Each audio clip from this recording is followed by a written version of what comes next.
raging in the twilight hours of their very existence, fighting for each bated breath, the word of Blake rages against the dawn of the Republic of the Sphere.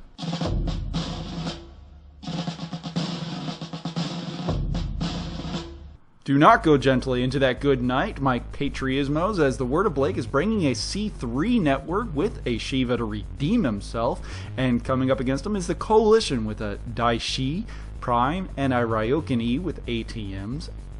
Backing them up is an Inner Sphere setup from Group W, I do believe, with an Elite setup from a Rifleman and a Highlander.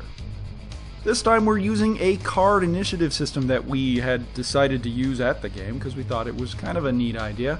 You can actually see it played down. We have a deck of cards down there with an appropriate colored card for each side. Blacks for the Coalition, whites for the Word of Blake. Whenever one of the cards comes up, you have to move a unit on your side. It's very elegant, and we think that we might use it more often in big games in the future because it keeps us from having to group up and move things in formations, and it still gives us a lot of flexibility to move things around and play with the initiative system. Now, as the Word of Blake, we are going to do a technique that we've done before with the clans. We're going to move fast, we're going to hook and swing wide on the north, while the Shiva crashes through the atmosphere, losing a lot of his velocity in the first turn because he's loaded to the gills with cluster munitions, while we have a support detachment made of the Legacy and the LRM carrier to sit back. We got the two Praetas that are going to swing through the middle section of the board and tangle with the others, as well as a Malak that's going to swing wide, hopefully give us 2 turns while they fly through the lines of the Coalition forces. Right now, we're going to single out the Daishi. It's important to pick your targets in this case. I'm going to try to Alpha Strike and bring as much firepower that I can onto that Daishi to hopefully take him out of the commission, while generally avoiding the Inner Sphere units if I can, and just kind of backing off when appropriate, because he's moving forward pretty fast, and by the time they get to about the middle of the board, they should be dealing with the Preta and maybe the Malak on the turn after all together at once. I begin moving the Pretas up behind the hill. They got kind of an awkward pattern of movement in there, and that they can't quite get far enough into cover or anything, so they're going to have to use the hill as cover, and the Ryokan immediately moves forward and starts countering them. That Ryokan E is a nasty platform. You should take a look at it. It has twin ATM 9s on it and quite a lot of damage to potentially dish out. Just like that Shiva. Hopefully he's not going to screw up like he did the last time. So the Shiva busts out of the atmosphere, crashes in on the Daishi. We're going to just dive bomb and unload all those cluster munitions. You see, I'm expecting him to miss everything. So let's see how well it rolls out for him. So he starts dropping the munitions. And there they go, off the rack they slide, landing everywhere. Boom, boom, boom, boom, boom, boom, boom. Not a degree of accuracy at all, but clusters, clusters. And you know what? We're just short of locust worth of debris that we're just scattering all over the field. And wouldn't you know it, very little that actually hits. He's still drunk or what have you, but about 4 or 5 bombs actually get close enough to do damage. It's enough to give him a PSR and really annoy the person that has to put the primer on that assault mech. And you just gotta love that. If I'm annoying one of the techs back at home, hey, I've done my job. But it doesn't really affect the assault mech in any kind of meaningful manner, which is kind of a bummer. Ryokan begins making itself felt as it unloads into the Preta Prime, hitting it over and over and over again, managing to tag the cockpit with a salvo, giving a pilot hit. Pilot fails his seatbelt check, slams into the ground, loses another consciousness point out of it, and has all kinds of dirt running up all in its mortal wounds as it managed to strip off almost the full front of the mech in one ATM salvo. Holy cow, that thing was nasty. But can you name what this is? This mech is also pretty impressive at short ranges. And guess what it is?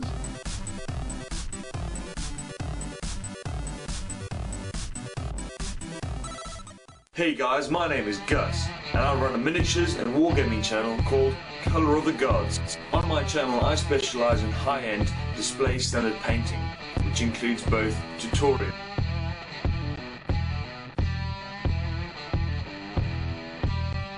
and showcases. I'm also a reviewer of wargaming literature such as rulebooks. Yeehaw.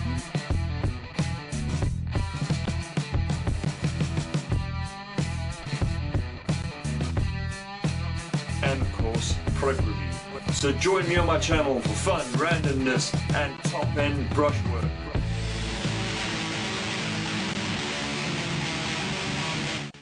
And by close, I mean real close. It's the Piranha, which itself was a bit of a controversy. It kind of cemented in canon a problem in the game mechanics that a lot of people agreed was just completely broken. It's the beginning of turn 3, and we are slightly down for it. We managed to ding up the Daishi. Shots have been traded between the assault mechs along the center, but we haven't generally done any kind of significant damage beyond taking a face full of HE rounds to the Preda. He gets back up and manages to fall over again, damaging the pilot again, and then starts moving forward, limping away into the woods away from that Ryokan, while the Preda A begins to cover him and in fact turns over and starts taking on the Daishi, jumping in front of him with the explicit purpose of rendering the Daishi's really slow movement speed inert, as it forces it to have to move around and not get any kind of defensive modifier for it.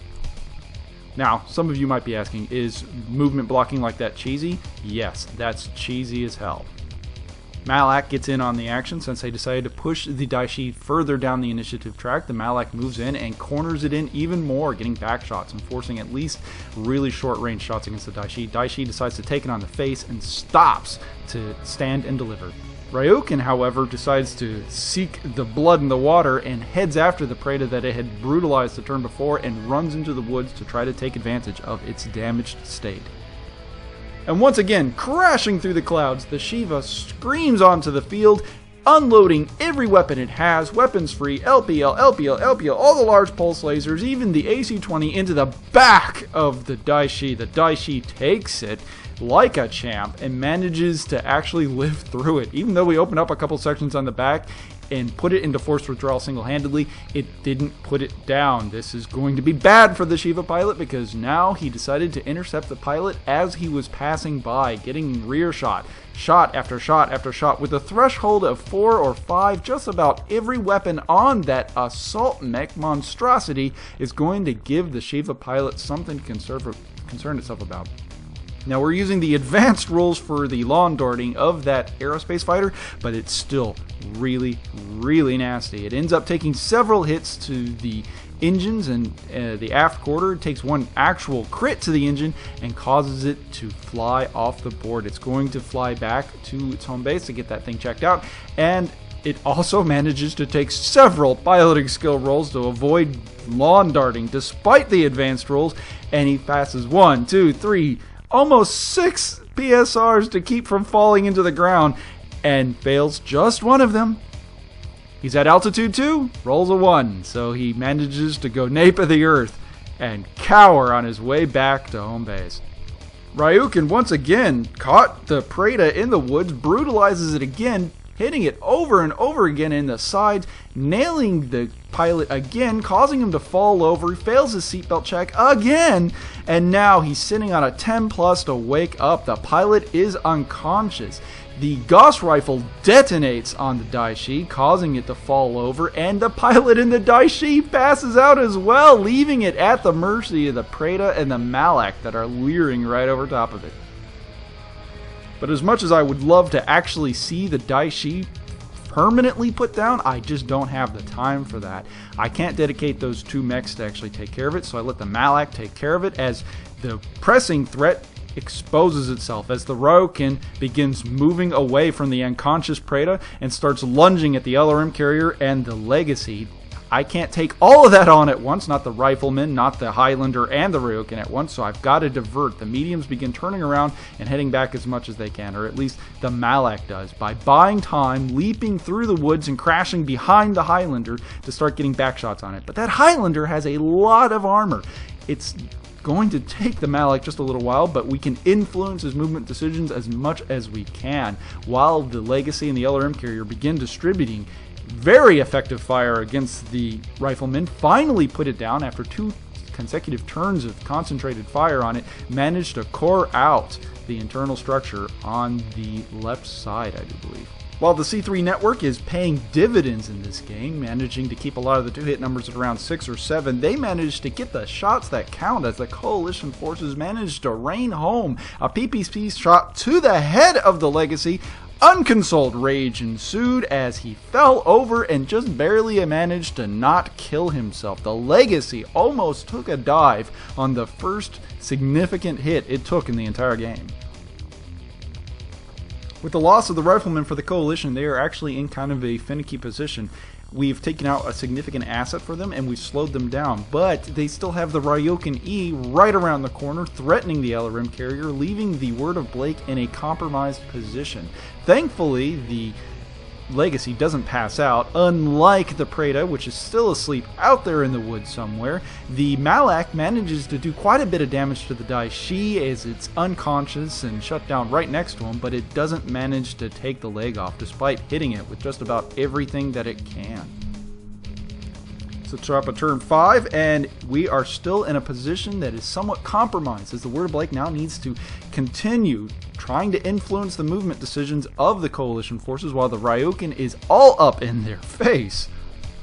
It's going to take a couple turns for the Highlander to be able to do anything, so long as the light elements in the back can influence his decisions and keep it out of the fight for a turn or two. We are winning, and just as it just so happens, he manages to try to do a Highlander burial, jumping back, trying to take on the Malak that moved earlier as a sacrificial gambit to get away from the Daishi, just keep its movement mod up, and maybe influence the Highlander a little bit. It did, and as the Highlander moved back, the Preta began moving forward to try to reinforce the LRM carrier and the Legacy against the Ryokan that is now moving into the back lines. The LRM carrier desperately hammers the throttle to get the hell out of Dodge, but it's not quite fast enough as the Ryokan gets a beat on him and unloads with its ATMs, and surprisingly doesn't kill it.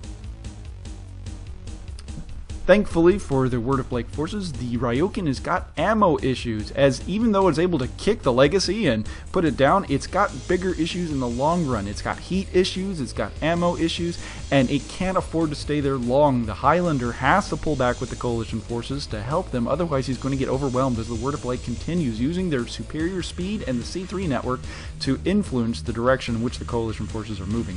The Preta A has successfully leapt back so that the Ryokan now has to hide between some of the rocks and try to make good on its threat on the LRM carrier, while the Legacy doubles back and tries to put as much firepower as it can. Malak evacuates away from the Highlander as fast as it can, while the Highlander just meanders along as slowly as it can to try to get some long-range shots. The Ryokan begins throttling its heat load as best as it can, trying to selectively choose what it's going to shoot at. It doesn't manage to kill the LRM carrier again in what is potentially a spectacular whiff. Nonetheless, the Legacy jams with its Ultra ACs, can't quite kill the Ryokan itself, and is left almost helpless as it's down one gun, and the Preda that went back to support it can't get a clean shot at it. Highlander makes its shot at the Malak, trying to put it down as it runs away, but misses completely. His two-hit mods at the time were 10 or 11 plus. But things have gotten dire on the Word of Blake side of the board as they're trying to put down the Ryokan. The Preda still won't wake up, and it's just so close, so close. LRM carrier begins pulling back again, trying to make as much room as it can. The initiative on the card starts screwing me, and I have to end up moving nearly the entire force before the coalition forces can move. And it's probably for the best. I do everything that I can to compensate for that as I move everything into such a position that if the Ryokan chooses to continue putting up as much force as it can, that it's going to either overheat and get shot to death. So it moves off. It hides behind a rock, starts venting everything it can. It has one salvo of ATM-9s left, and it's going to make the best of it as the Malak moves back to try to make do on any threat that it might be able to present itself. Nonetheless, the Highlander keeps making shots downrange, trying to tag that speedy little Malak, but it hasn't yet. And I completely write it off ever getting the chance. It has like an 11 plus to hit at this point to hit the Malak. It does, tags the back, and goes right through the arm with all the lasers in it. crippling the mech right outright, leaving it with just a medium laser and a gaping hole to console itself with. The Word of Blake forces are increasingly in a compromised position, but the Praetor wakes up in the woods. He gets back up, he falls back over, but he kept his seatbelt on, so he turns around and begins immediately running away under the forced withdrawal rules. He's taken too much pilot damage to stick around. As he starts fleeing the board, the Highlander sees his target and tries to make do and bagging another kill, while the Ryukin, successfully cooled off, moves forward again, trying to take on whatever it might be able to see out there. And as it does, it's not going to let that pansy little LRM carrier get out of the way, and it goes whole hog on it, getting up close, unloading the ATMs, while the other Word of Blake mechs do what they can to be able to swing around and do as much damage as possible. But we realize that the Highlander is close now. His 2 hit mods are about 7s or 8s or thereabout. I can't afford that. So my movement is now being dictated by his presence, and I end up not being as aggressive as I possibly could have been. The Legacy runs off the field. Through a combination of through armor criticals through its engines, it decided to leave. The Ryukin makes do on its threat, finally killing the LRM carrier through a kick, and I'm not able to put enough damage on the Ryukin to even make any kind of difference. We ended up calling the game right about there because it was pretty clear who was about to win. Nearly everything on the Word of Blake side was in forced withdrawal in one way or another, so we did a comparison on the standing stuff, and we had the Malak and the Praetor A versus the Highlander and the Ryukin, who were in good condition. And it just wasn't fair. I think the combined total of the good stuff on the Word of Blake side didn't even match the Highlander. Or if you computed another way, we had 5 working medium lasers to an assault mech. It was a good game and a good match. And that's been an Ouchies Batrep, and thanks for watching. I'm going to use the big elective probe on you. Alright, so now we go on to piloting skills.